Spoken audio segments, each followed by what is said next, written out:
இப்ப வெளியுறவு கொள்கை சரியில்லை. அதே மாதிரி பிரச்சாரத்துல சந்திரசேகரன் அவர்கள் வைக்கிற குற்றச்சாட்டு அதுதான். காங்கிரஸ் தரப்புல இருந்தும் அதுதான் சொல்றாங்க. ஒரு பதட்டத்துல என்ன பேசுறோம்னு தெரியாமே மோடி அவர்கள் பேசுறாங்க. என்ன புள்ளி விவரங்கள் இருக்கு, என்ன ஆதாரங்கள் இருக்கு?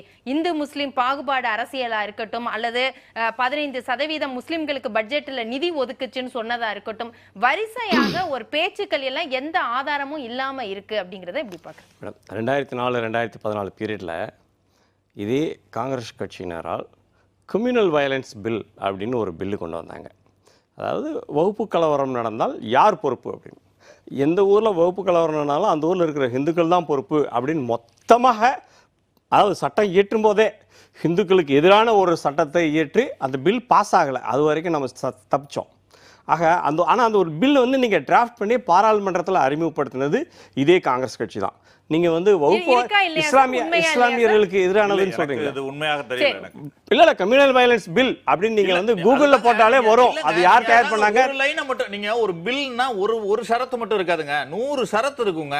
அதுல மெஜாரிட்டி நான் சொல்றது நம்பவே வேணாம் சார். நீங்க கூகுள்ல போயிட்டு கம்யூனல் வயலன்ஸ் பில் அப்படின்னு போட்டு அதனுடைய பிரதான நோக்கம் என்ன அப்படின்னா, எங்க வகுப்பு கலவரம் நடந்தாலும் ஹிந்துக்கள் மீது பழி போடுவது அப்படிங்கிறதா அந்த சட்டத்தினுடைய நோக்கமாகவே இருக்கின்றது. நீங்க அப்படிதான் நான் புரிஞ்சுக்கிறேன் ஒரு வழக்கறிஞரா. ஆக மத ரீதியாக ஒரு கலவரத்தையே உங்களால் பார்த்துட்டு இருக்கிறீங்க. ஒரு கலவரத்தை கூட உங்களால் வந்து அதை கலவரமாக பார்க்க முடியல. அதை ஒரு மத பிரச்சனையாக தான் உங்களால் அணுக முடியுது. அதே மாதிரி திரும்ப நான் சொல்கிறேன், ராஜேந்திர சச்சார் கமிஷன் எதுக்காக வேண்டி மைனாரிட்டிகளுக்கு மட்டும் போட்டீங்க? இந்த நாட்டுடைய மற்ற குடிமக்களை பற்றி நீங்கள் அக்கறையாக காண்றது இல்லையா? பிரதமர் அதனால இல்லை ராஜேந்திர சச்சார் கமிஷன் மைனாரிட்டிஸ் தான். இல்லை பிரதமர் இது மட்டும் சொல்லலை. பிரதமர் இன்னொன்னே சொல்லியிருக்காரு, இஸ்லாமிய சகோதரர்களுக்கு நான் ஒரு வேண்டுகோள் விடுக்கிறேன். நீங்கள் வந்து யார் ஆட்சிக்கு வரணும், யார் ஆட்சிக்கு வரக்கூடாது அப்படின்ற தீர்மான இடத்துலையே நாங்கள் இருக்கோம், அதை தான் நாங்கள் தீர்மானிப்போம் அப்படின்னா, நீங்கள் உங்களுடைய வருங்கால சந்ததியினருக்கு செய்கின்ற மிகப்பெரிய அநீதியே அதுதான்.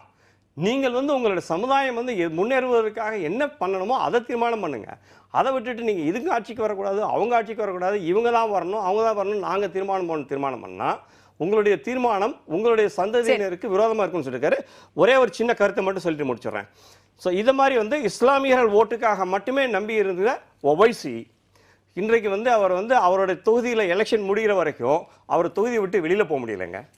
நீங்கள் வந்து இந்த மாதிரி ஒரு மத ரீதியான ஒரு அப்பீஸ்மெண்ட் பாலிடிக்ஸ்னால, ஸோ இதற்கு முன்னாடி நாடு முழுக்க அவர் டூர் பண்ணிட்டு இருந்தார். இப்பயுமே கிட்டத்தட்ட 30 தொகுதியில் போட்டிருக்காங்க. ஆனால் அவருடைய தொகுதியான ஹைதராபாத்தில் தேர்தல் முடிகிற வரைக்கும் அவரால் வெளியில் எங்கேயுமே போகல.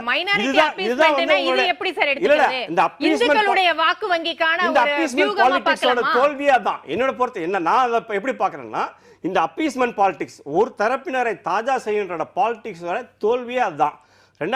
பாஜக செய்யறது என்ன சார்? இப்ப எப்பவும் முஸ்லிம்னு சொல்லும்போது இந்துக்களை கன்சால்டேட் பண்ற மாதிரி இல்லையா? அவங்க சிறுபான்மையினர் வாக்கு வங்கினா இங்க பெரும்பான்மையினர் வாக்கு வங்கி கன்சால்டேட் பாலிடிக்ஸ் பண்ணாதீங்க. இஸ்லாமியர்கள்ட்ட அவர் நேரடியா தான கேள்வி கேட்கிறாரு.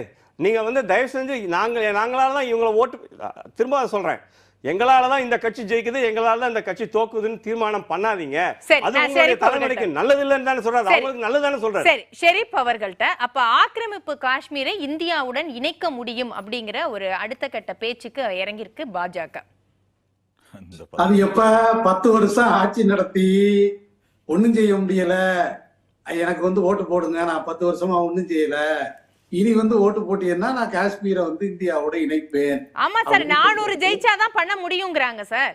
போன தடவை 300 ஜெயிச்சோம், அதனாலதான் நாங்க வந்து ராமர் கோயில கட்டணும், அடுத்து சிஏஏவை கொண்டு வந்தோம், இப்ப 400 ஜெயிச்சா நாங்க அதை பண்ணுவோங்கிறாங்க. 400 ஜெயிச்சா நீங்க வந்து ஆர்டிகிள் 370 எடுத்தீங்க சொல்லுங்க. 400 ஜெயிச்சா நீங்க சிஏஏ என்ஆர்சி சட்டத்தை எல்லாம் கொண்டு வந்தீங்க. சார் அம்பேத்கரே 370 சட்டம் ஆதரிச்சாரா? ஷெரீப் சார் அம்பேத்கரே 370 அப்படிங்கறத ஆதரிச்சாரா? இல்ல நான் சொல்றது அரசியல் அமைப்புல அதுவே இல்ல, எழுதப்படும் போது அம்பேத்கருக்கே அதுக்கு மறுப்பு இருந்தது இல்ல. இல்ல நான் கேக்குறது, அம்பேத்கருக்கு பல விஷயத்துல மறுப்பு இருந்தது. அம்பேத்கரே நாடாளுமன்றத்தில் சொல்றார், இந்த சட்டம் என் சமூக மக்களுக்கு எதிராக மாறுமேயானால் இந்த சட்டத்தை கொளுத்துகிற முதல் ஆளாக நான் இருப்பேன்னு சொல்றாரு. அதுக்காக வந்து எல்லாரும் வந்து அரசியல் சட்டத்தை கொளுத்த முடியுமா? முடியாது. அம்பேத்கர் வந்து எதிர்த்திருக்கலாம் அல்லது வந்து அதை ஆதரித்திருக்கலாம், அதற்கு எந்த வரலாற்று பூர்வமான ஆதாரமும் கிடையாது. இல்லையே சார், அது குறிப்பிட்டிருக்கிறாரே சார், அம்பேத்கர் அப்போ வந்து அதை கொண்டு வர்றதுக்கு விருப்பம் தெரிவிக்க அந்த பில்லே அவர் பாஸ் பண்ணலங்கிறாங்களே சார். அந்த டிராஃப்ட் அவர் பாஸ் பண்ணல, வேற எம்பி தான் பாஸ் பண்ணாரு. அவர் வெளியில வந்துட்டாரு, அது குறிப்புகள்ல இருக்குங்கறாங்க. இல்ல நான் சொல்றது, அவர் வெளியில வந்தது இந்து கோடு பில்லுக்காக வெளியில வந்தாரு. ஆர்டிகல் 370 அவர் வெளியில வரல. இல்ல 370க்காக தான் வந்ததா சொல்றாங்க. வெளியில பேசி இருக்கலாம். ஆனால் நாடாளுமன்றத்தில் ஆர்டிகல் 370 எதிர்த்து ஒரு முறை கூட பாபா சாஹிப் அம்பேத்கர் பேசவில்லை. இல்ல சார், அது அரசியல் சாசன நிர்ணய சபைங்க. அதுக்கு பேரே நீங்க தப்பா சொல்றீங்க. அரசியல் சாசன நிர்ணய சபையில தான் அரசியல் சாசனம் எழுதப்படுகிறது. டிராஃப்டிங் கமிட்டி சேர்மன் அம்பேத்கர் அதுக்கு ஒத்துக்கல. அவர் வந்திருக்கு. Ambedkar declared that he would not draft it, telling Sheikh Abdullah. அது நேரோட மிஷின்ல வந்தது. அது அம்பேத்கரோட ஆட்சேபனை மீறி நேரு பண்ணது. சரி, அடுத்து இப்ப காஷ்மீரை இணைக்க முடியும்ங்கறாரு. அதான் அம்பேத்கரோட ஆட்சேபனை மீறி நேரு பண்ணது. அது இல்ல நான் நினைக்கிறேன் நேரு பண்ணது. அம்பேத்கர் வந்து அது வெளியில வந்தாரா?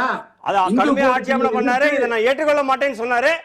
அரசியல் அந்த டிராஃப்டிங் கமிட்டில 7 பேர்ல அவர் மட்டும் தான் அப்போஸ் பண்ணாரு, பாக்கி 6 பேர் ஆமான்னாங்க. அதனால அது நிறைவேறிச்சு சார். அம்பேத்கர் அதை எதிர்த்தாரு.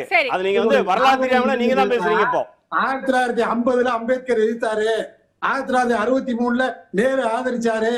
10 வருஷமா நீங்க என்ன சார் பண்ணீங்கன்னு கேட்டா 1932 எங்க தாத்தா இந்த வேலையை செஞ்சாருங்கிறது பதில் இல்ல. நீங்க என்ன பண்ணீங்க 10 வருஷமா? சார் நீங்க பண்ண தப்பு சரி பண்றதா எங்க வேலையா இருக்கு சார். சரி இருங்க. நீங்க பண்ற தப்பு சரி பண்றதா நேரம் குறைவா இருக்கு. பேசி முடிக்கட்டும். பேசுங்க சரி சார்.